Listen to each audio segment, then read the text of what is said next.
ฝนตกเมื่อคืนนี้พี่น้องน้ำอังเต็มเลยตกแห้งเติบน้ำจนเต็มแถวนี้บนบ่มีน้ำก็มีกันมาลุยขวัดถ่านแต่เช้าๆพี่น้องฝนตกแห้งเมื่อคืนนี้เปียกเบิดฝนตกลิ้นพี่น้องหยุบอยู่ก็เลยได้เอาผ้าตังเก่าและลังซีมาโปกไว้ชั่วคราวก่อนขวัดออกมาและฝนห้ามโดยกับสวัสดีและสบายดีเด้อพี่น้องเบิดสุขุสุคนที่เข้ามาหับชมมื้อนี้ก็อยู่ทางเตาถ่านคือเก่าพี่น้องตอนเช้าบรรยากาศได้ยินเสียงเขียดเสียงหยังห้องพี่น้องฝนตกเมื่อคืนนี้ก็เลยเห็นให้มีน้ำแถวทุ่งนาเลยได้ยินเสียงเขียดเสียงหยังเนี่ยเบิ่งให้พี่น้องเบิ่งก่อนนี่น้ำเต็มเลยตกแห้งเติบเมื่อคืนนี้โอ้อ่างนี่บ่ฮู้เมื่อตอนพลยุทธกันฮู้เมื่อก็สิลุกมาหากันกบกันเขียดอยู่แถวเทิงนี่เพราะว่ามันสิออกสุดก่อนมากั้นก็ได้อยู่โอ้น้ำมือวานนี่บ่มีมามื้อนี้เต็มเพราะว่าฝนตกแห้ง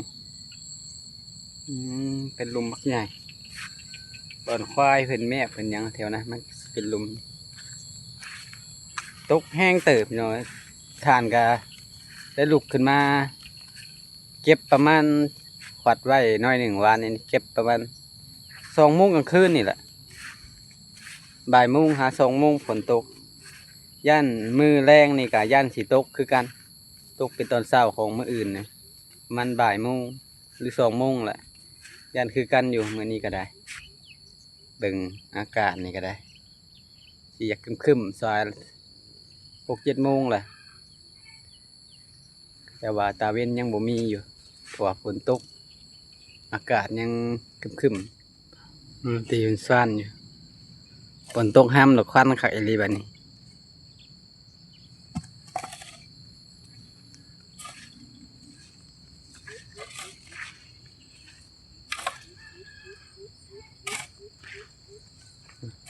ตีเป็นซ่านท่าในทานพี่น้องใส่กระถางไว้สบายดีเด้อพี่น้องยามเช้ายังไม่เห็นตะเวนอยู่เนาะฝนตกคืนตาเว้นหายมันนี่ก็ดีคือกันมันจังบ่ฮ้อนโอ้กำลังขวัดเข้ามาฝนตกคืนอยากสูงฝนตกมันก็เลยสุ่มเพราะว่า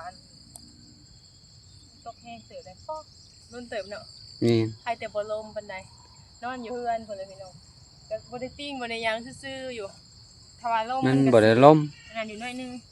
แต่ฝนมาซื่อแม่นใครแต่บ่ลมปานใด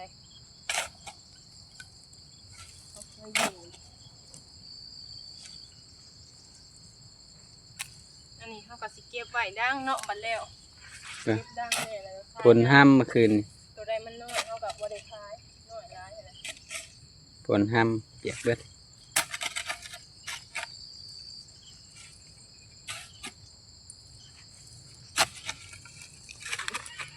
ทานก็กำลังเริ่มสีฮอดไม้ใหญ่เริ่มฮอดไม้ใหญ่นะนี่มันก็สีก้อนใหญ่ขึ้นปัดไปได้หลายเติบแล้ว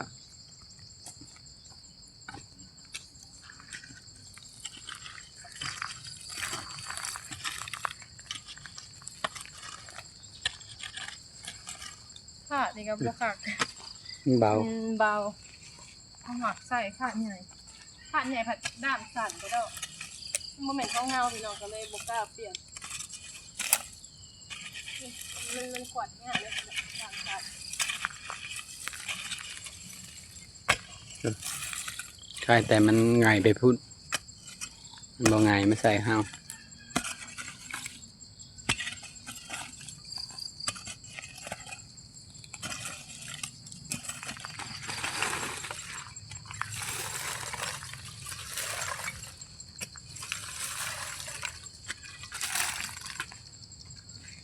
ยังควันเอาขวัดทำไมให้ควันเห็นแล้วกลัวไฟมันดับ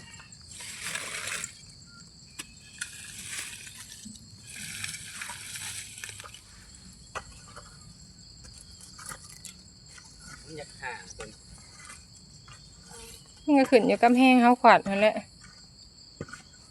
ไม่ถามว่าขวดกับแบบนี้แหละแต่เก่าใส่ขาดทำนี่แหละ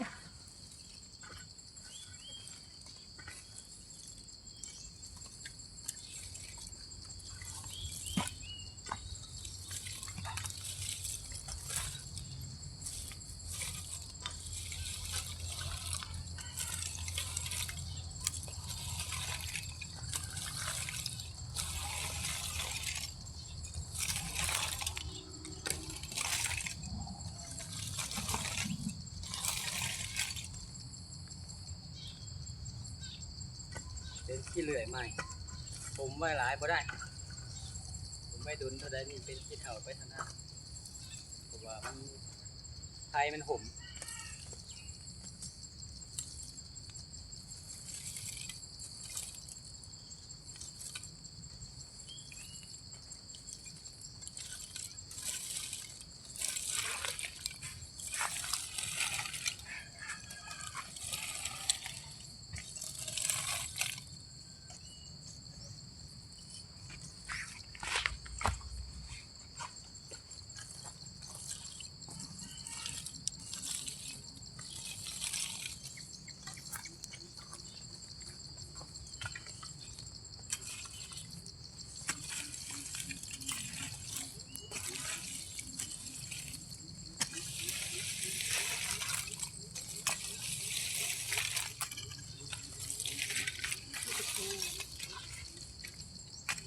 เอาขวดตัวนี้ออกก่อนเหลื่อยหลายมันต้องเอาบ่มีขี้เหลื่อยมันจะขวดง่าย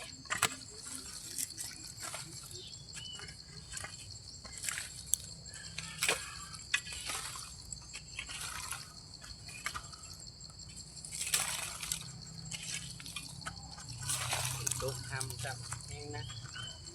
เจ็บแขน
ขวดตัวนี้จะขวด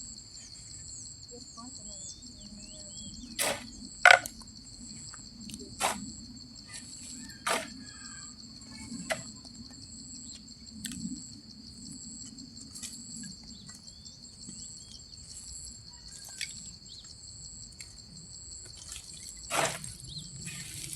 ชันออกก่อน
ลูกจุดเลยมาขุดปักขึ้นมาเลยมันลูกได้วางในจนขาวไปเลยมันลูกแห้งแล้วมันมุน กวาดตากไว้ให้มันเย็นตาพอเก็บอยู่มือนี้มันบ่ฮ้อนตาพิษก็บ่ออกแดดบ่ออก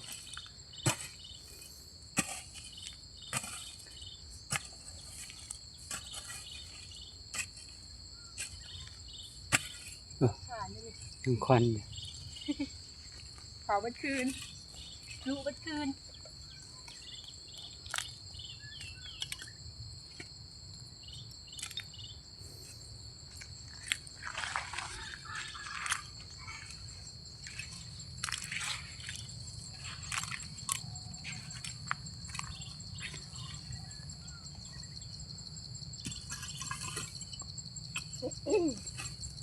ยังควัดได้อยู่แถวในนะก็ได้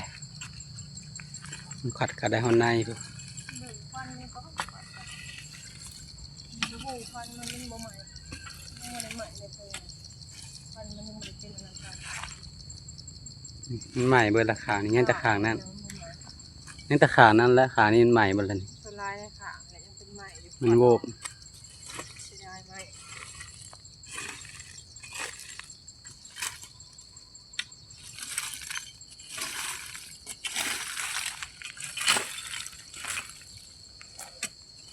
ฝนตกใส่ก็เลยนักขี้เลื่อยก็ได้มันเปียก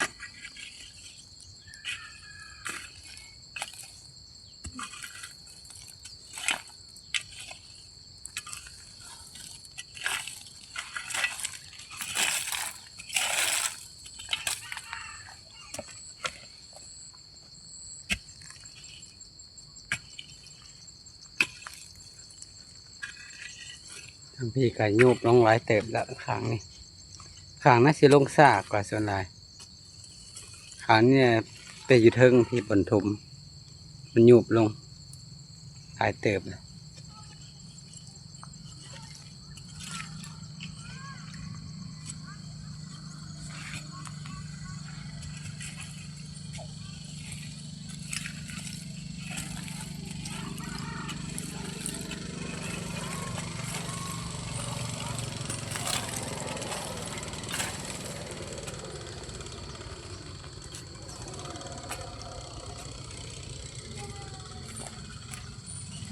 นู่นนี่มันเรื่อยก็หลายหลาย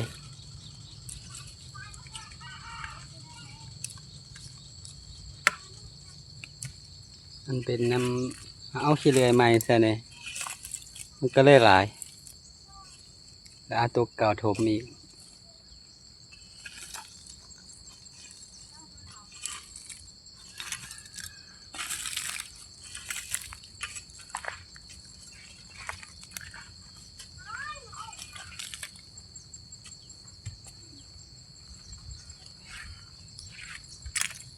ทานกัน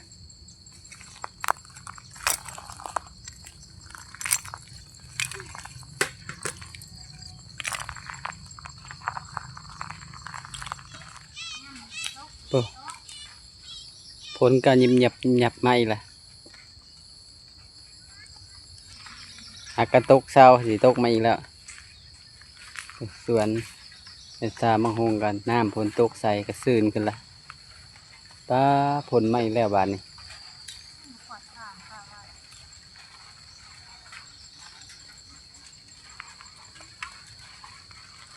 เนี่ยปกผัดบะหมี่ซ้ำมัน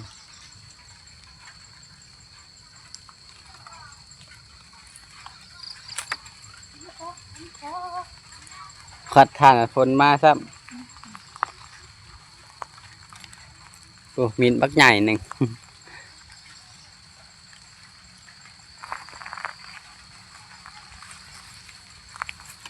พากันเก็บเมื่อคืนก็ได้น้อยหนึ่งมาเพิ่มตอนเช้าอันนี้ว่าเสียไว้เห็ดใส่ปากมันมีทางพื้นเพราะละตัวมันใหญ่ทางเทิงสิเป็นตัวน้อย อันนี้ก็ยังสิเก็บอายุมันเปียกฝนห้ามมันยังเก็บบ่ได้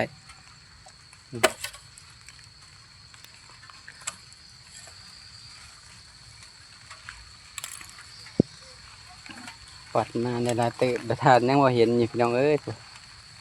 มันเป็นขี้เถ้า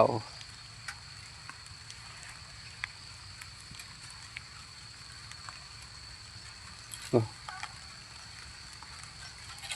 แดดกาพอออกซ้ำฝนพันมาอีก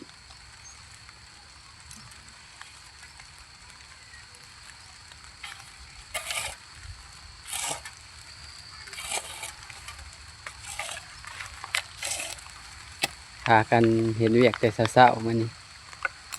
มันจังบ่ฮ้อนกลายเป็นหนาวซ้ำฝนพันมา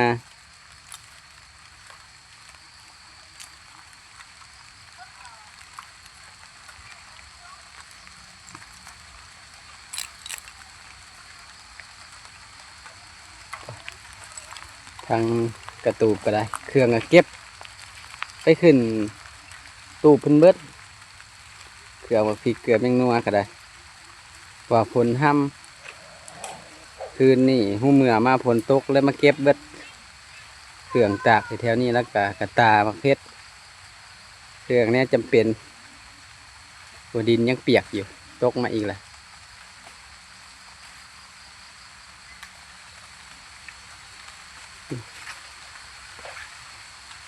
เสียงฝน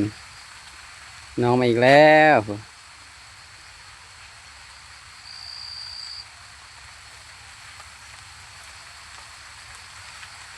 กระตกเสามาห้ำอีกแล้วท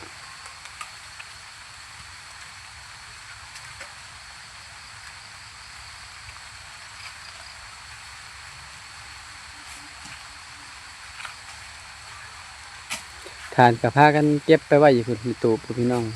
น้อยๆหนึ่งตะลี่ฝนอยู่พุ่นมีบ่อนไว้มีบ่อนบังบ่ได้ถือผาตังบ่ได้ถือยังมากเลยไปไว้อยู่พุ่นบ่ฮู้ว่าฝนสิตกคือแต่เก่าแล้วว่าถ้ามืดขึ้นฝนมากก็คือว่าหายไปบ่มีเด็กๆมากก็ได้แต่มื้อนี้คือส่งฝนสิบ่ตกกลางคืนกันถ้าว่าตกลิ้นมาผาตังเก่ากับสังกะสีมาปกไว้เสือข้าวเบิ่งเครื่องสืบบตกแห้งนะเบิ่งแต่หักลิ้นมาพอกระเทิน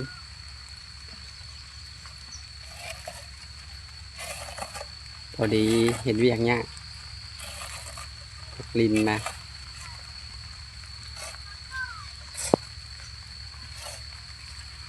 เหมือนลงผ้าก็คือบนได้มืดเพราะกระดอคือแจ้งอย่างต่างต่างแต่ตะเว้นบ่ออกเฉยๆแต่ว่าฝนตก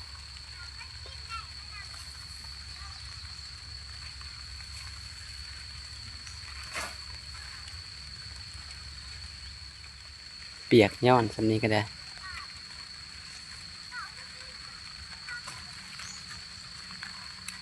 อันนี้ยังใหม่ทันเบิดยัง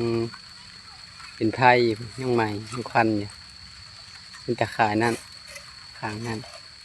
ก็ได้ยุดทมไว้บัดนี้ปะให้อันใหม่ไป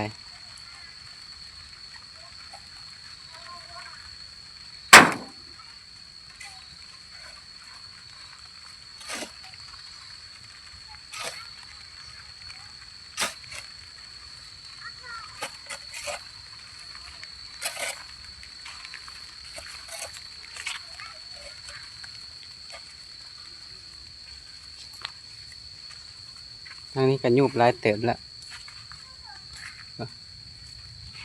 เห็นรักอะแต่ช่วงโทมทับอินน่ะรีบหัวรักเบิดแต่มันยุบลงรักข้างในแสดงว่ามันเริ่มใหม่มาหลายเติบแล้วกำลังยุบลงเสียแต่ผลมาห้ำพี่น้องเอ้ย